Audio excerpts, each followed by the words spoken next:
Hello students, आज आपण आपलं C++ मधील सेकंड युनिट स्टार्ट करणार आहोत, ऑब्जेक्ट ओरिएंटेड प्रोग्राम.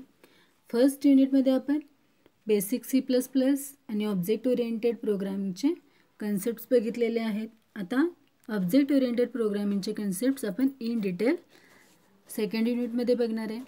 सेकंड युनिटमध्ये बरेच पॉईंट्स आहेत. C++ class, friend function, constructor, destructor, operator overloading, inheritance, polymorphism हे पॉईंट आपल्याला सेकंड युनिटमध्ये बघायचे आहेत. आता त्यातला पहिला पॉईंट कुठला आहे? C++ class. त्यामध्ये आपल्याला काय काय बघायचं आहे बघा. Difference between struct and class.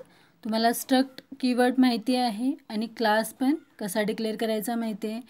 Class specifiers म्हणजे ॲक्सेस स्पेसिफायर्स किंवा visibility labels, private, public, protected, members तुम्हाला माहिती आहेत, ते पण आपल्याला इन डिटेल्स बघायचे आहेत. परत ॲरे बघायचा आहे, this pointer, static members, member functions बघायचे आहेत, मेमरी अलोकेशन्स ऑफ ऑब्जेक्ट, बरेच पॉईंट आहेत ते आपल्याला फर्स्ट पॉईंटमध्ये बघायचे आहेत.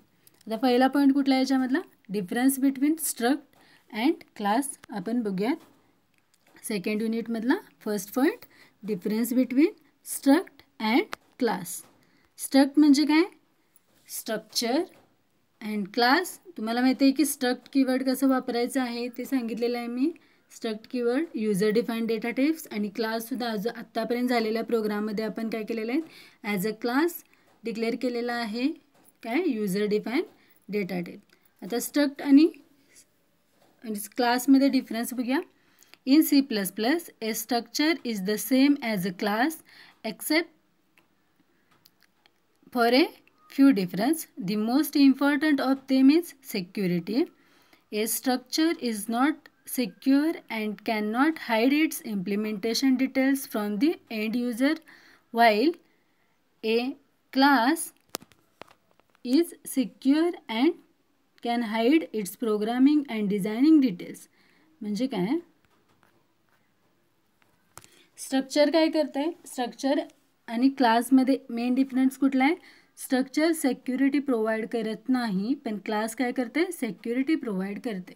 तुम्हाला माहिती आहे स्ट्रक्चर कशा पद्धतीने डिक्लेअर करायचं आहे? स्ट्रक्ट कीवर्ड वापरायचा आहे स्ट्रक्चर डिक्लेअर करण्यासाठी. त्याच्यानंतर मल्टिपल टाईप्सचे आपण काय करू शकतो?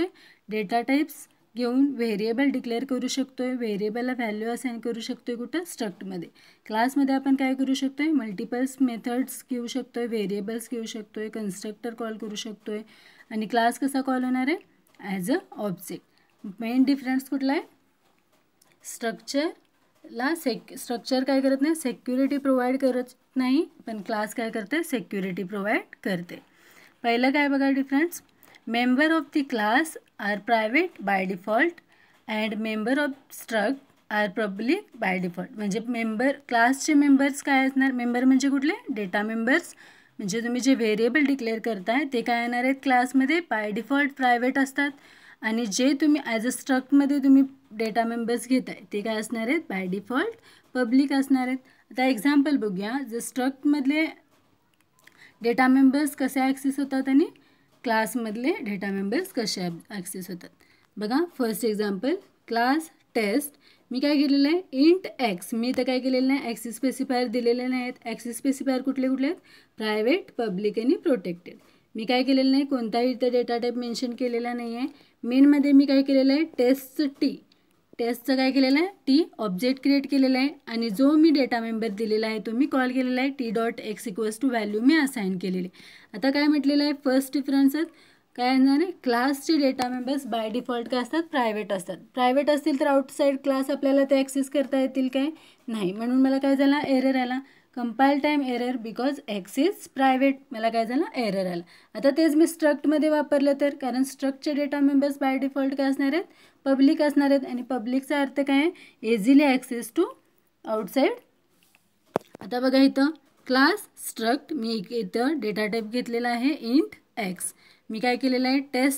टेस्ट माझा क्लास आहे. स्ट्रक्टचा मी काय केलेला आहे? ऑब्जेक्ट क्रिएट केलेला आहे. ऑब्जेक्टला मी काय केलेलं आहे? माझी व्हॅल्यू असाइन केलेली आहे. Object t.x = 20. तुम्हाला माहिती आहे कशा पद्धतीने लिहायचं, का लिहायचं आहे ते. X is public. कारण वर्क होणार आहे तर काही एरर दाखवणार नाही. मग अशी काय झालं? क्लासमध्ये मला कंपाईल टाईम एरर दाखवला का? कारण माझे क्लासचे डेटा मेंबर्स बाय डिफॉल्ट काय असतात, प्रायव्हेट असतात, पण स्ट्रक्टचे डेटा मेंबर्स माझे बाय डिफॉल्ट पब्लिक असतात. त्यामुळे काय होणार आहे, ते इझिली आउटसाईड ॲक्सेस होणार आहेत. म्हणजे हे वर्क झालं, मला आउटपुट डिस्प्ले होणार. स्ट्रक्ट आणि क्लासमधला पहिला डिफरन्स समजला.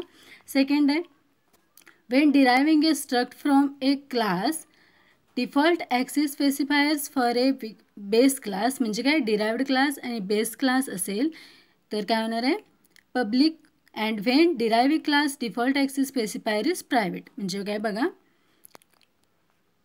क्लास बेस क्लासमध्ये मी एक व्हेरिएबल डिक्लेअर केलेला आहे, डिराइव्ड क्लासमध्ये काय केलेलं आहे, मी बेस क्लास एक्सटेंड केलेला आहे. एक्सटेंड केल्यानंतर काय झालं, माझं क्लास काय असतं, बाय डिफॉल्ट काय असणार आहे, माझा प्रायव्हेट असणार आहे. त्यामुळे मला इथं काय होणार आहे, एरर दाखवणार आहे, compile time error, inherits is private. का, कारण माझं क्लास असेल तर बाय डिफॉल्ट माझे डेटा मेंबर्स काय असणार आहेत, ॲज अ प्रायव्हेट असणार आहेत. हे इंट एक्स असेल, काय असेल, मी इथं घेतलेले असतील, ते माझे सगळे डेटा मेंबर्स काय असणार आहेत, माझे प्रायव्हेट असणार आहेत. म्हणून काय झालं, मला कंपाईल टाईम एरर दाखवला, compiler error because inheritance is private. Second, जर तेच मी स्ट्रक्टमध्ये घेतलं असेल तर बघा, क्लास बेस, इथं एक मी डेटा मेंबर घेतलेला आहे, पण मी इथं काय घेतलेलं आहे, स्ट्रक्ट, तिथं काय घेतलेलं, क्लास. स्ट्रक्ट डिराइव्ड आणि काय केलं, बेस इनहेरिट्स केलेलं आहे. माझं वर्क होणार आहे, कारण स्ट्रक्टमध्ये काय असणार आहे, इनहेरिट्स पब्लिक असणार आहे. त्यामुळे काय झाला, माझा हा कोड वर्क झाला. दोन डिफरन्स समजले. बाय डिफॉल्ट क्लासचे डेटा मेंबर्स प्रायव्हेट असतात, स्ट्रक्टचे डेटा मेंबर्स पब्लिक असतात. तसेच इनहेरिट्स क्लास, बेस क्लासला इनहेरिट्स करायचं असेल तर काय होणार आहे, आपले क्लास कंपाईल टाईम एरर दाखवणार आहे. ते स्ट्रक्टला इनहेरिट करायचं असेल तर आपण काय करू शकतो, एका क्लास दुसऱ्या स्ट्रक्ट क्लासला, डिराइव्ड क्लासला इनहेरिट्स करायचं असेल तर ते इझिली होऊ शकते. समजलं. आता बरेच डिफरन्स आहेत अजून बघा.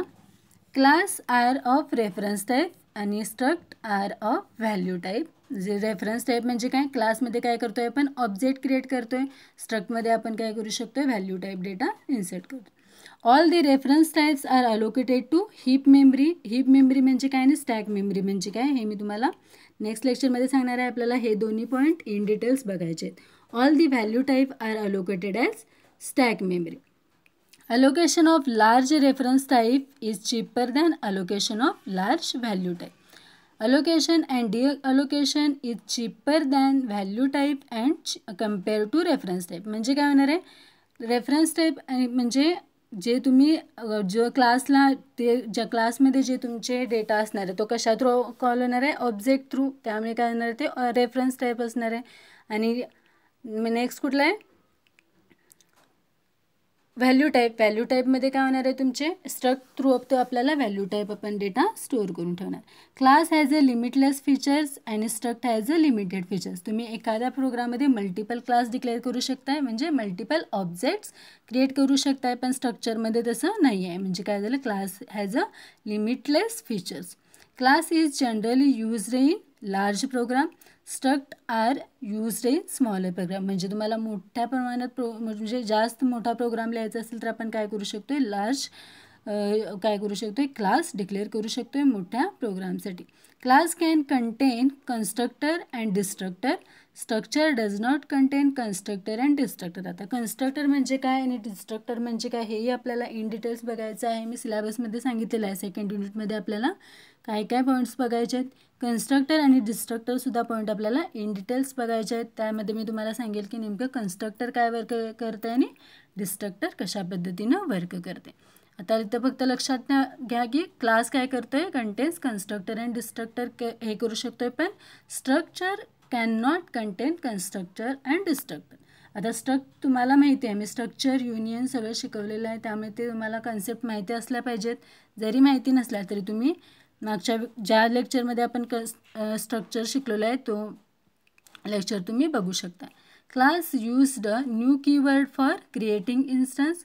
Structure can not create a instance without new keyword. आता क्लासमध्ये काय येणार आहे आपल्याला, क्लासमध्ये जे डेटा मेंबर्स असतील, मेंबर फंक्शन्स असतील, ते कशा थ्रू ॲक्सेस होणार आहेत, आपल्याला ऑब्जेक्ट थ्रू मेमरी ॲलोकेट होणार आहे. कुठं, क्लासमध्ये. पण स्ट्रक्चरमध्ये न्यू कीवर्ड वापरून काय करू शकत नाही, आपण स्ट्रक्चरमध्ये इन्स्टन्स क्रिएट करू शकत नाही.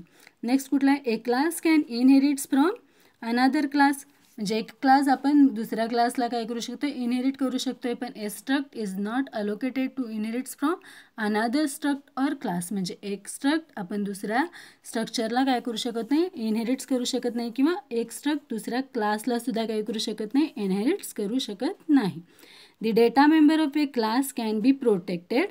The data member of A struct can not be protected. आता पब्लिक प्रायव्हेट प्रोटेक्टेडचा अर्थ मी तुम्हाला सांगितलेला आहे, पण आपल्याला अजून एकदा बघायचं आहे ॲक्सेस स्पेसिफायरमध्ये पब्लिक प्रायव्हेट प्रोटेक्टेडमध्ये कशा पद्धतीने वर्क होते. पण डेटा मेंबर्स काय आहेत, जर तुम्ही data members as a protected mention केला असेल तर class can be allowed. But the data member protected in struct, म्हणजे स्ट्रक्टमध्ये तुम्ही डेटा मेंबर्स प्रोटेक्टेड केला तर they are can not be allowed for you. Okay, now in this second unit, object oriented programming, we covered our first point, difference between class and structure. Now we are stop here. In next lecture we see what is a class, what is object, what is public private protected access specifiers. Okay, now we are stop here. Thank you.